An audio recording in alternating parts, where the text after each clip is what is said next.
Hey friends, so I thought I could share with you this video as well. I already did it, but then I thought I can show this one. It's a little bit different that I tried. This is stuffed capsicum with minced chicken meat, and I've already filled it. And you know the process of mixing the meat. Same spices that I had showed in the previous video. I'll put a link of it here. So I've already stuffed it. It's a nice big size capsicum and a large size capsicum, and what I did is I removed the core of it here and scraped it with a spoon from inside and removed all the seeds, pepper seeds in it, and filled it up with regular chicken mincemeat with spices mixed in it. I don't have mozzarella cheese mixed in it.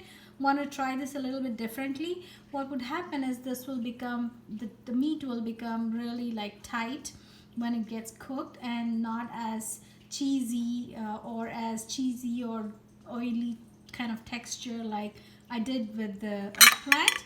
But a variation what I did here is I filled it half till here with the meat, and then later with the chicken mince, and then I topped it with three sticks of jalapeno pepper jack cheese. So I thought I'd taken it out, but looks like I didn't. So let's go to my refrigerator. I'm gonna show you what I'm talking about, and this is what it is.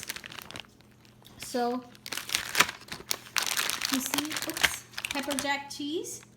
So I've taken three of these sticks, chopped them up, chopped them up, and then I filled it here, pressed it down nicely in here, and on top of it filled the remaining chicken. So I had a little bit of overflow here because I had a little bit of left, and I know once it cooks it gets stuck to it because everything is inside one piece inside meat and everything, so it gets stuck while it's cooking. So I left it as is, and I stuffed it really hard so it kind of cracked here. You see a little bit. I'm hoping that it gets tight, and the idea is not to get this broken so that the cheese inside stays inside.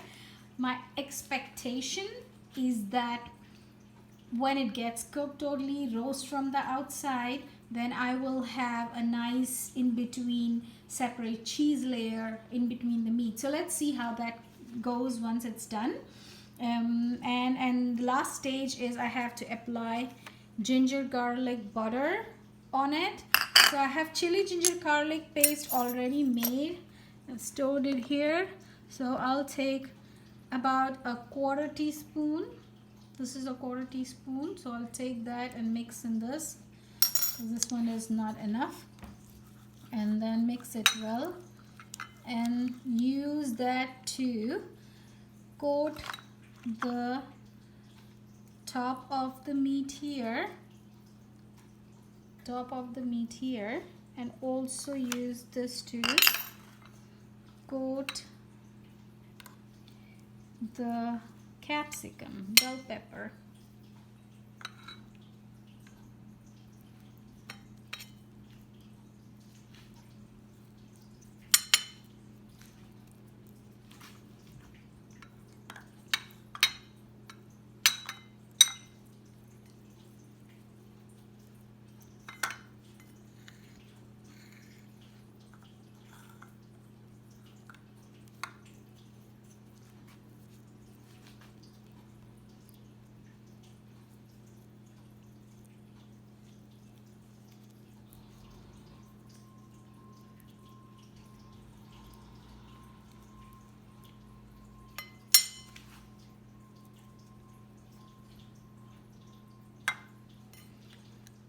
So I guess this is well coated now.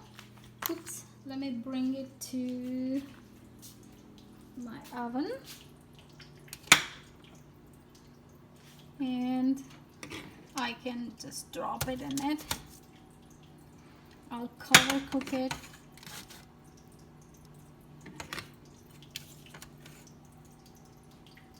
I don't want to lose this nice flavory butter over here, so I'm going to just rub off everything that's here onto here. So here ready. If you see, I have my bake set at 400 and it's just heating right now.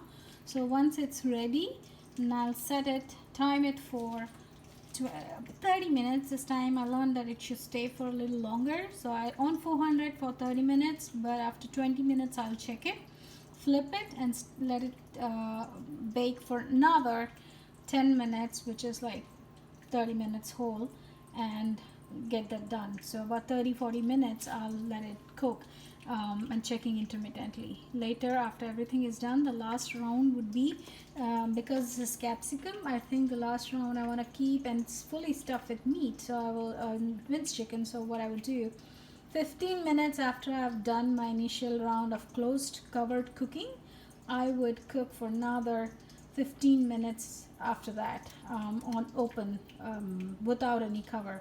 So everything gets really well done and gives you a roasted look. Okay, so let's see how this comes out after it's done. We'll get back.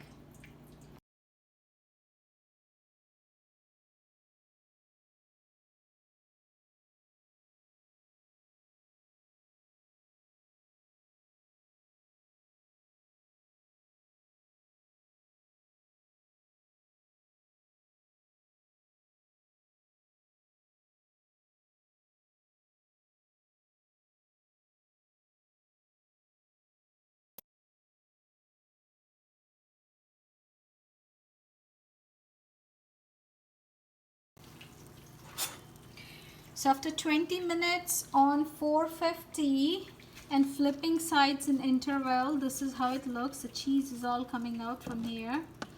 So I'll put it back up here. And I think this needs to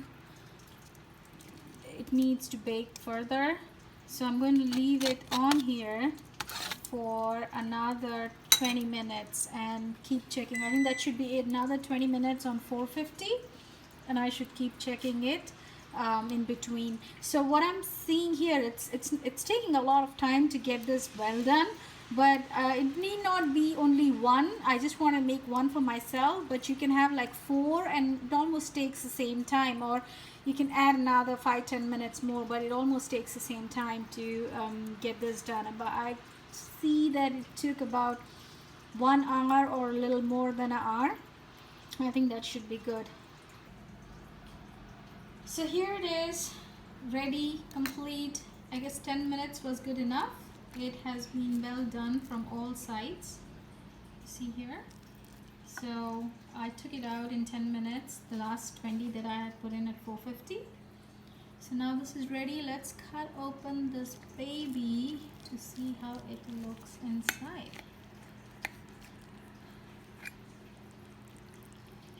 See that? Oh my goodness. The cheese inside and meat in. Chicken all juiced up. It looks yummy. So I'll eat this later after during dinner time. But I hope you enjoyed it. Go ahead and make this recipe for yourselves. And let me know in my comments section how you found the recipe. How did you find it?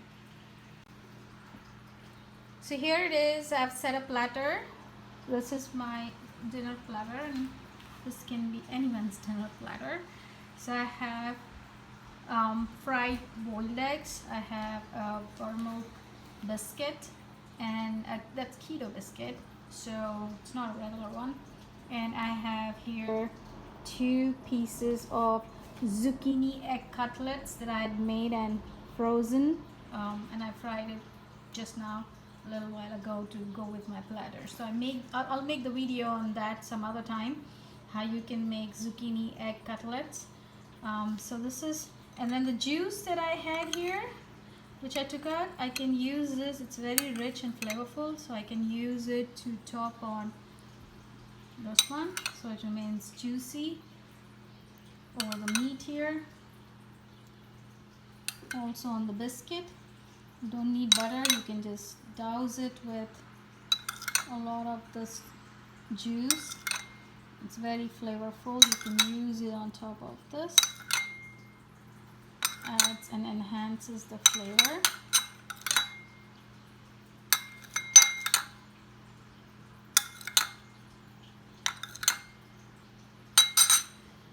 So enjoy. I hope you like this recipe as well. I hope you like this dinner platter. Enjoy.